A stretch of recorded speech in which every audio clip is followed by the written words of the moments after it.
Danny T. What's up, my boy? King Sports One. King. You know what I hear first. Sports. You know we cover every turf. One. The best broadcast presenter. Danny T, the best broadcast presenter.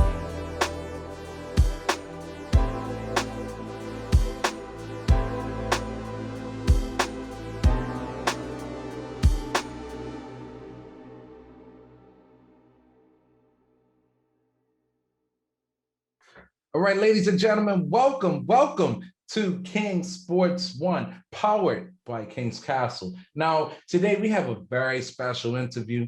We have somebody on the hook, on the line he is a special product of Bermuda. This man has done things that other people can only dream of doing. This man has touched many tracks around the world, and this man is doing everything possible to make sure that he is remembered, and he is remembered in a positive way.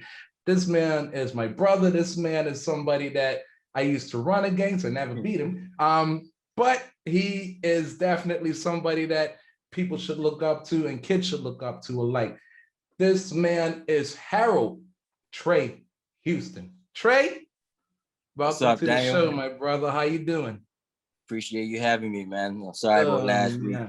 Yo, it's all good. It's all good, brother, man. I know you're a very busy guy, so I just gotta get you when I could get you. You know what I'm saying? Yeah. But at the end of the day, I'm just happy to have you on board, my bro. But how you making out right now, man? I'm all right, man.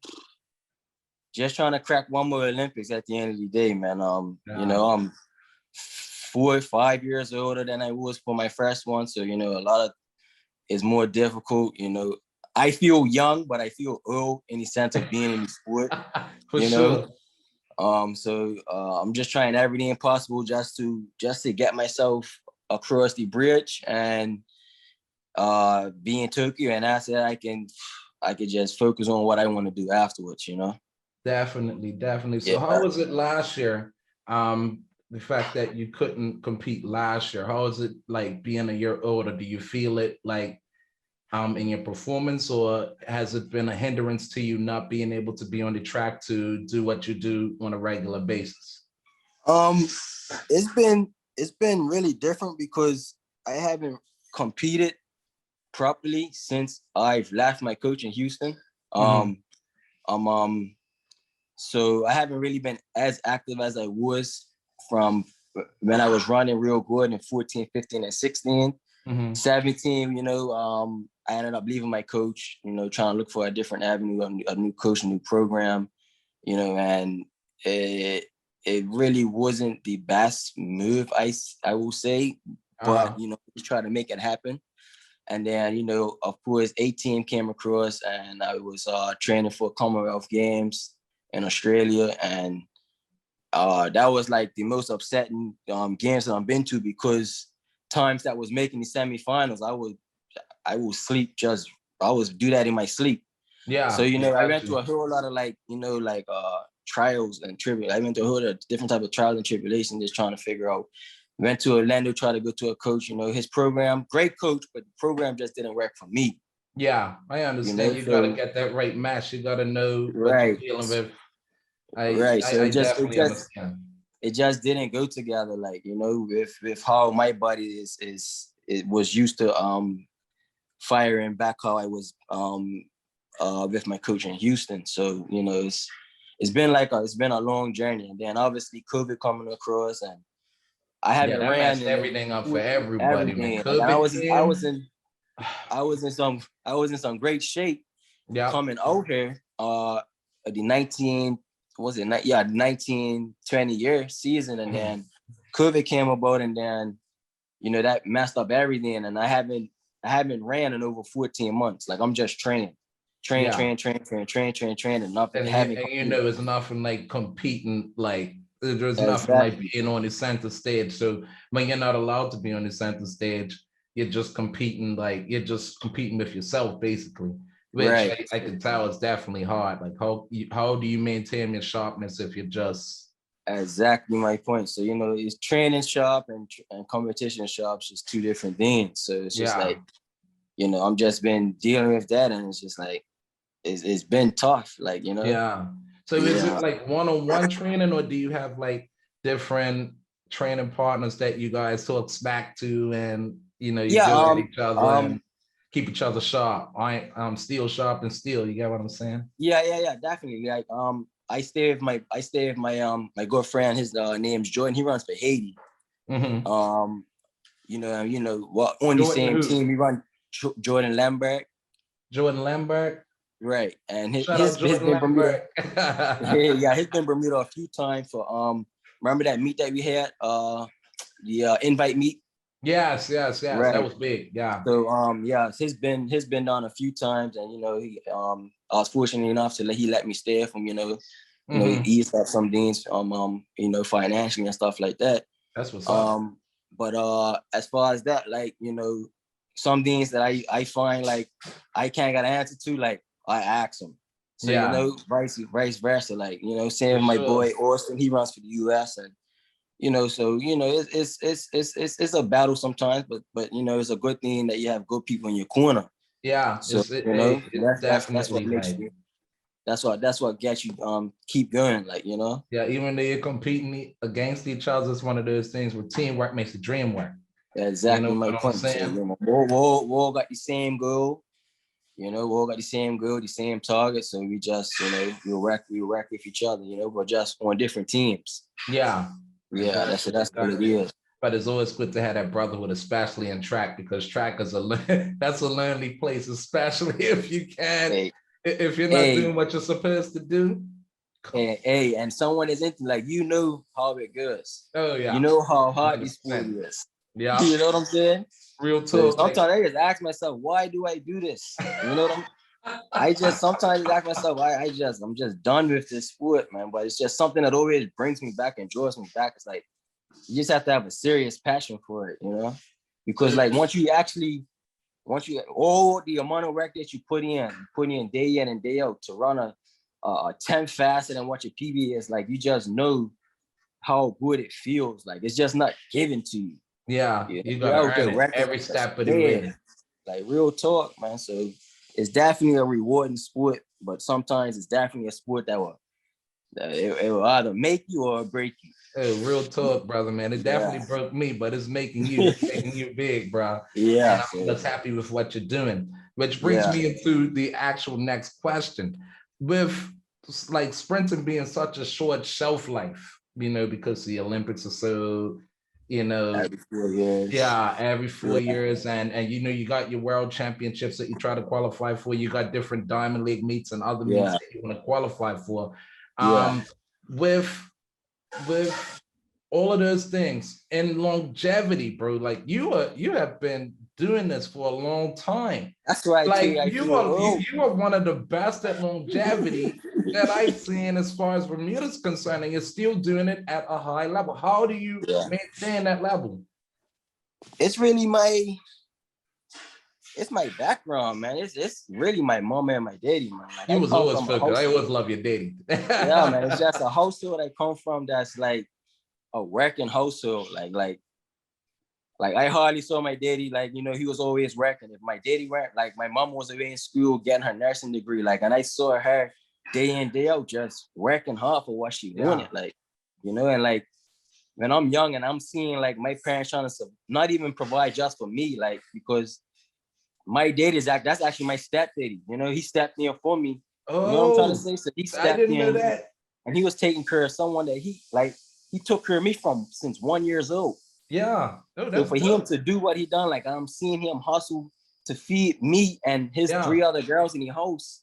Mm-hmm. I came up in a 2-bedroom house. We shared a one bed. We shared a two. We had a 2-bedroom house. I shared 1 bedroom with 3 other girls. Yeah. And then, like, just seeing my daddy going in and out, Did just they used to working beat you up 3 or to 4 what? jobs. You know what I'm saying? So, like, that's what them are the two that keep me going. Like, Yeah. like over the years, like just seeing them work for what they want and what they have gotten. Like, so, like, it's not easy, man. It's not easy at all, but it's doable. Yeah. Yeah. How was it in the beginning? What actually got you interested in doing track? When did you find out that you had a talent? Well, You know, see, flying my first everybody love off of the was, field. but yeah, my first love was football. Like that's Yeah, every Bermudian's like first love from the yeah, age of 4. And then my daddy discovered speed, and then he just put me into paces, and then from there everything just went off the Richter scale. Like I was just doing like long distance, just trying to figure out what I was good at, and then yeah, from long distance, track season came around, and then paces, and then I just was just cleaning up from like a young age, from like in the local scene, and then when I went away to the international scene, I was doing the same thing. yeah. So like I was doing this from the age of like probably like the age of 10, like Mm-hmm. 10 or some sort of like that, because I was Yeah. too young to go away with faces when I was like 6 and 7. Mm-hmm. So, I've been running ever since. I've But you've been just doing your thing. running. Like Yeah, Forrest Gump. exactly.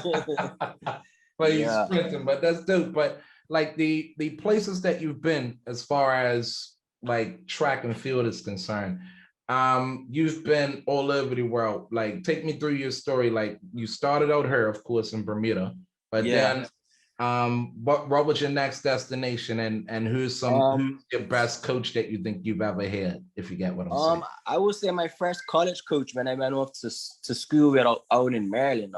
Mm-hmm. My coach, his name was Eric Hanlon. Oh, okay. Yeah, and then I was with him for like 2 years, and then Bermuda just came across and gave me opportunity to go to England. Yeah. So I'm only 18 at the time. I don't even know where England is. Like I'm not even heard of England. Like I'm English, so I'm went online trying to figure out where it's at, and I found out where Fish it's and at. chips, And brother, found out man. Gotta about get those fish and chips, I mean. yeah, Gotta exactly. put So that in your diet. the first thing someone had told me was, "Oh, you're gonna go to England. It's cold over there." So cold. I don't like cold. Like I really don't know what cold is, but I just took it upon myself just to say, you know what? Like I'm not gonna let no one talk me out of the situation. Mm-hmm. And I just packed my bags, withdrew from college, and the first thing my mama told me was, if you leave America, you have to get back into school. Yeah. So as soon as I She's withdrew from thinking long college, term. It's typical exactly, mama. When you like thinking long term, look, you my gotta mama think. was always, she was always You gotta think educational. on My that daddy road. was, right, my daddy was always like pushing me to do good in school, but pushing me to do good in sports. And my mama was always like educational side. So I found a school, enrolled. I had wrote like a personal statement on why I should get into school, ended up getting enrolled, gone to the college, and I took myself over to England by myself, 18 years of age. Yeah, I remember when you went to England, you told me you was in England. Right. And Yeah. that's when Bermuda funded me the first time. They funded me, I think it was like 15,000. Which was like I was like lost for You words. never Like seen that type of like money in never your seen that type life. of money at that age. I still But ain't seen that obviously I type lost of a lot of money when I went to England because the pound's stronger than the dollar. Yeah, oh, You know? 100%. 100%. So, but everything was paid for, coaching was paid for, didn't have to worry about anything. Like no stress, you understand? So it was a big climate change, like, but that's when everything like began. Like that's when I actually started learning how to like run and learning how to run my event and like learn like different exercises in the weight room, learning just so many things I got taught. So you learned your craft, so you can learn my craft so much pretty more. much govern yourself as far as what to do and what not to do. Yeah, so being on your own really helped you with that. Not really.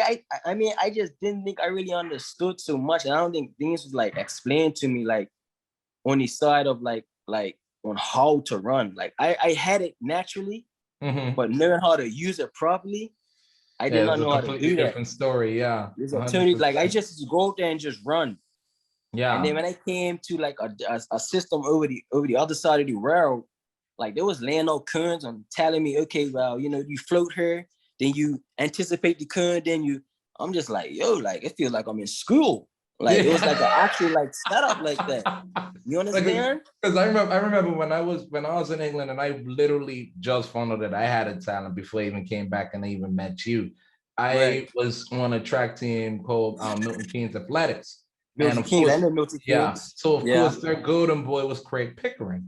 So I know Craig Pickering, Pickering, he had been running since he was a kid. He was groomed to be that guy. So they would have Kearns laid out for him. They would have the rare carpet treatment all the time, and everybody else was just looking like, oh man, I wish I could be that someday, or I think I could do that someday, or you know, stuff like that. So I know exactly what you're talking about when you're like, yo, like it's very hard when like you're a whole different setup, man. Yeah, Whole for different sure. setup.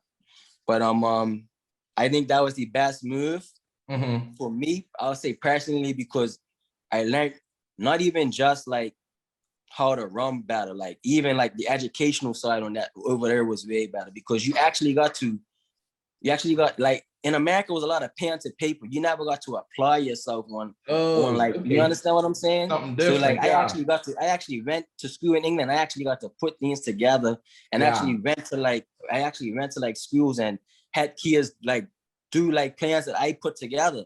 So and I started actually enjoying school. Like as far as the American system was like, it was so boring. All you done was just read out of a book, and you just took tests or quizzes and stuff like that.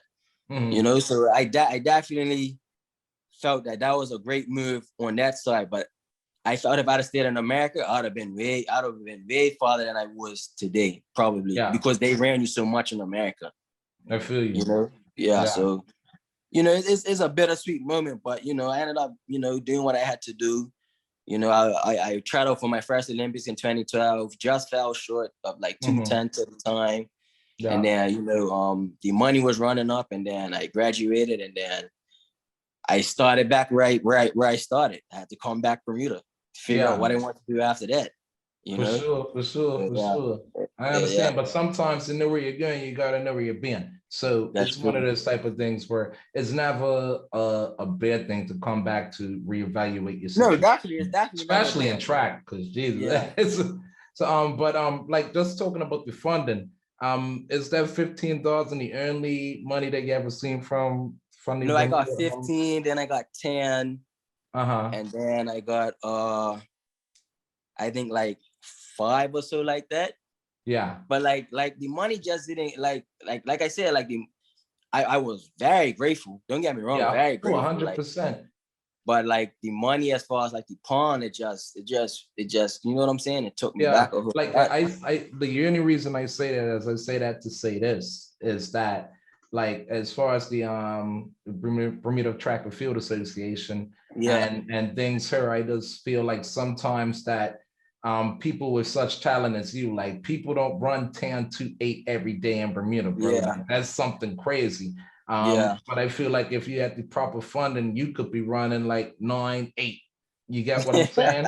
And I'm gonna put that pressure on you, my brother, because you know me and I'm knowing you since how long. So it's one of those type of things where it's like, with the funding situation in Bermuda, do you think that it is not to say that anything that they've given you isn't what, you know, isn't a big thing, but in an island that we live in that has such resources, do you think that they can apply a little bit more help to people that are doing something special in your case? Because you're an Olympian, bro. Like you. I'm gonna give you my honest answer, Daniel. My honest answer.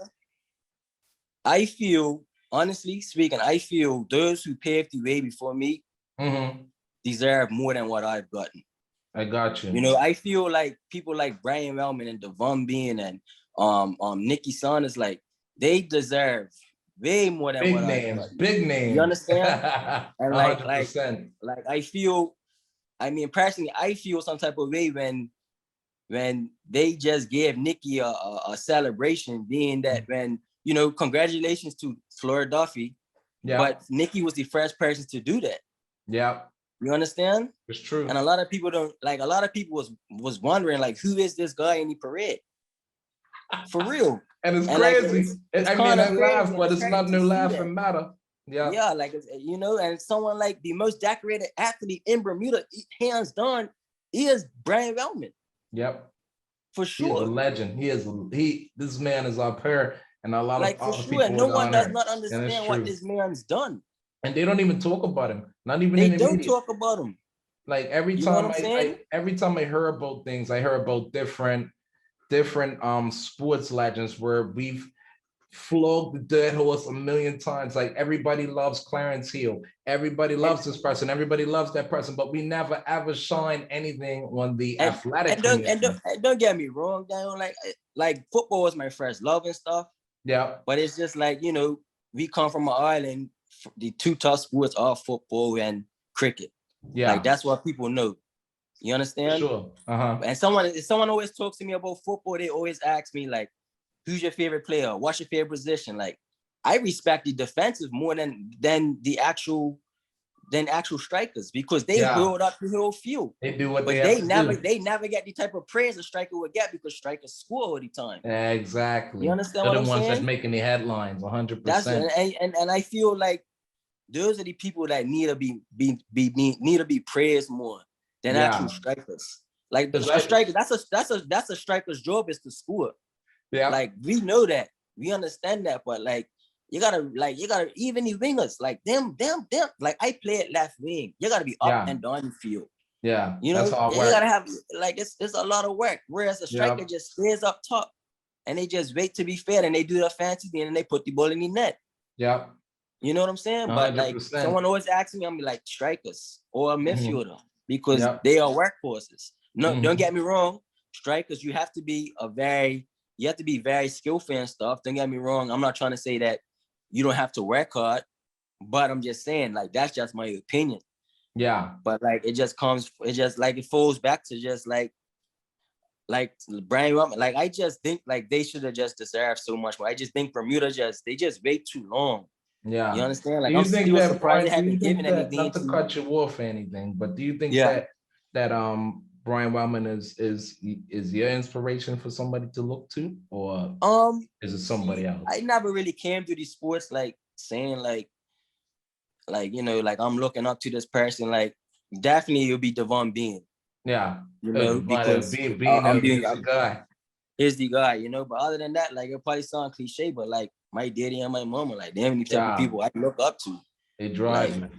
That's what drives me, you know. But I respect them, man, because they was on the scene before me.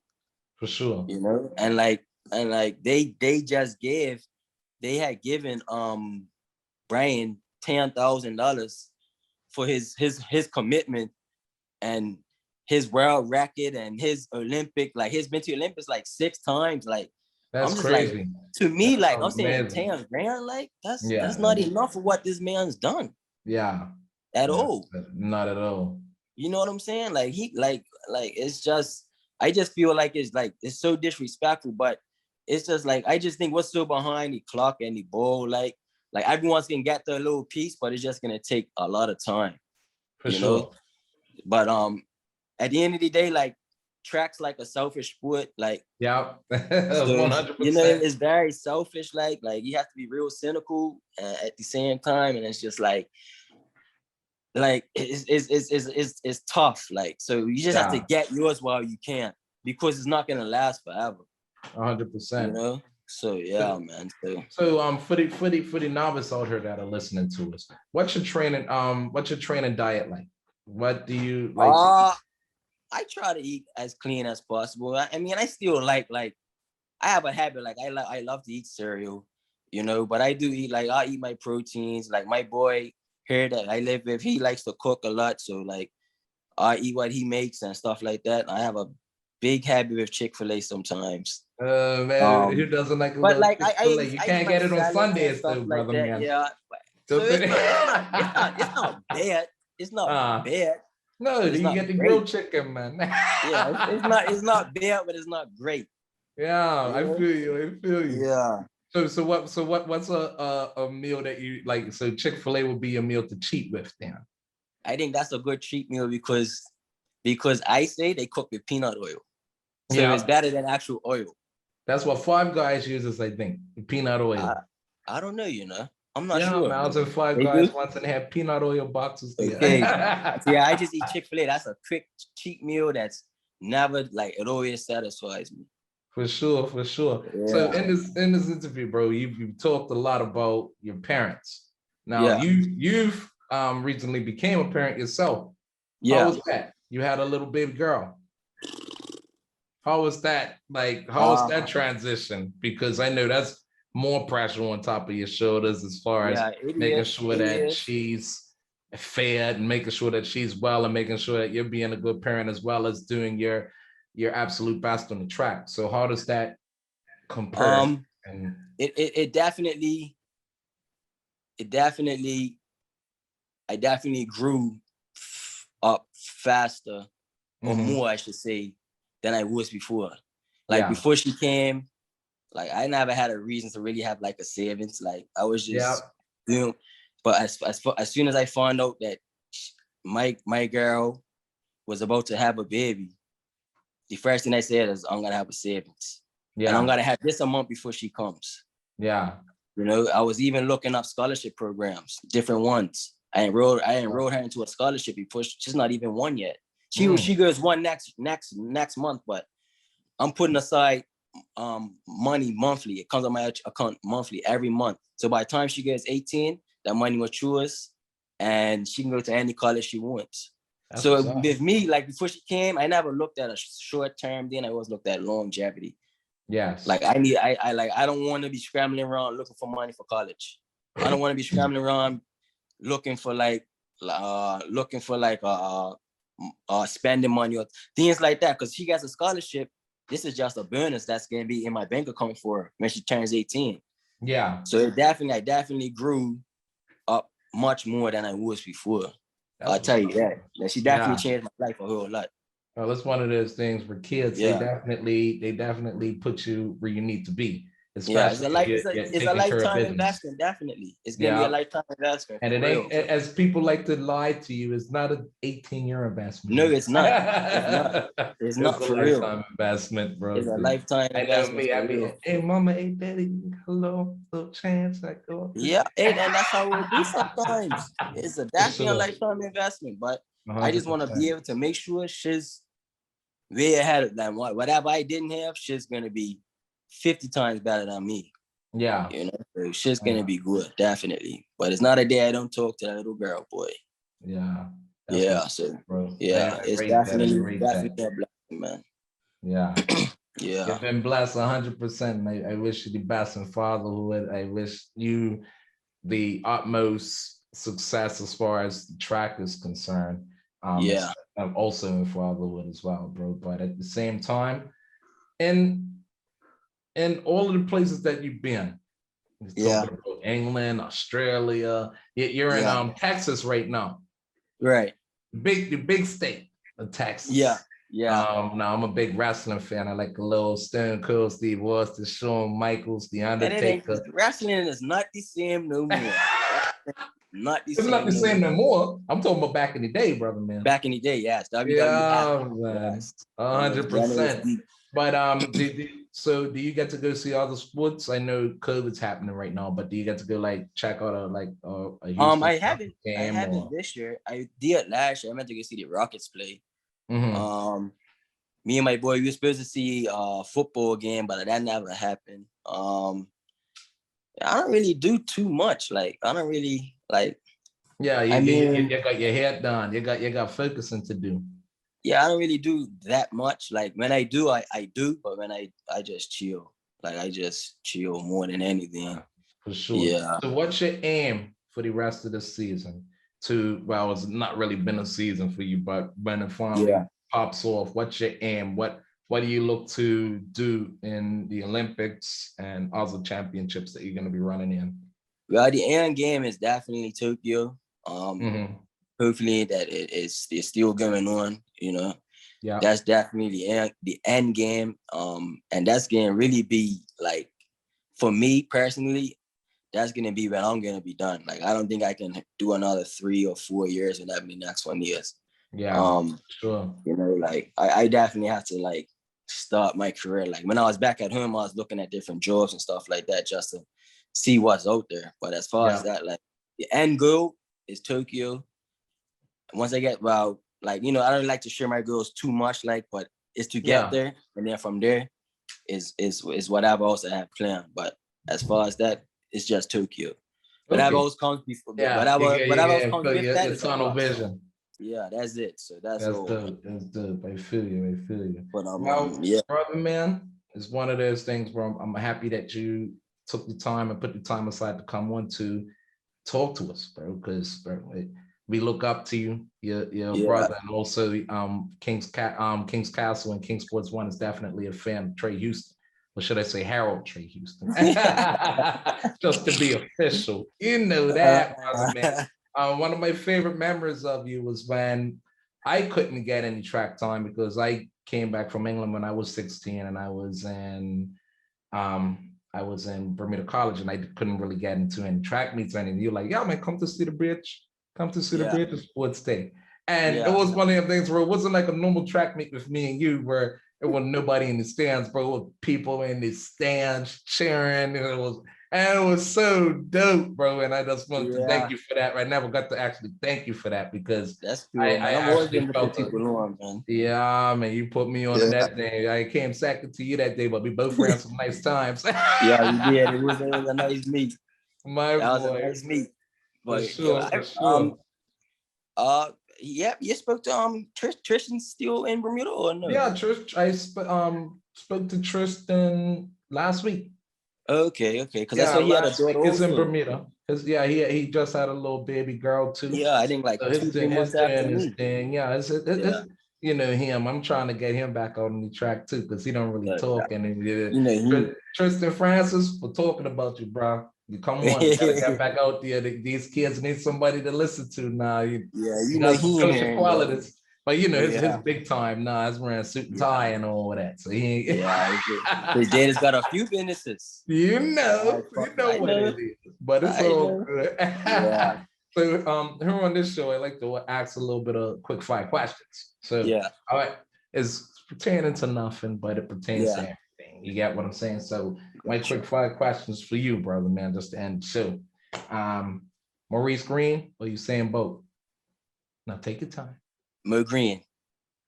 My boy. I knew you was going to say that, because I love Greedy too. I thought you was going to say both done in this sport. No, bro. Maurice Green both done excellent things, but I watched done Maurice great Green things as I was young. I remember him. I like that sticking the tongue out. I like the air. I remember him, I like the strut. Okay, so fish or chicken? Fish. Okay. London or Dallas? London. Hey, now. St. George's or Somerset? You just make me swear just now. You better know that. Dark man like me runs through my veins, boy. You're crazy. St. George's over me. I knew you was going to stop say it, man. Meg Thee Stallion or Doja Cat? I don't even know who Doja Cat is. Meg Thee Stallion. I still love you, baby, but shout out to my girl. Doja Cat's all right too. Don't worry about it. Okay, so winning or losing? Say again? Winning or losing? Winning. My boy, and we always win. We stay winning her on King Sports One. Brother, man, Harold Tre Houston, thank you for coming on the show and having a little interview with us. We love you. We appreciate you, bro. We wish you the best in your career. Yeah. So everybody, please do not forget to like, share, and subscribe at King Sports One on YouTube and also at King Sports One on Instagram. Like, share, and subscribe. Baby, it's been a great day. I had Tre with me and he made me look good. And it's one of those type of things where I want to go to his barber because his hairline's definitely better than mine. But at the same time, I digress. Hey, hold on, man. You been bold anyway. You been bold. Hey, we'll keep that. Hey, okay, baby, cool. Pharrell and the do. All right. My boy. King. You know what I hear first. Sports. You know we cover every turf. The best broadcast presenter. Danny T, the best broadcast presenter.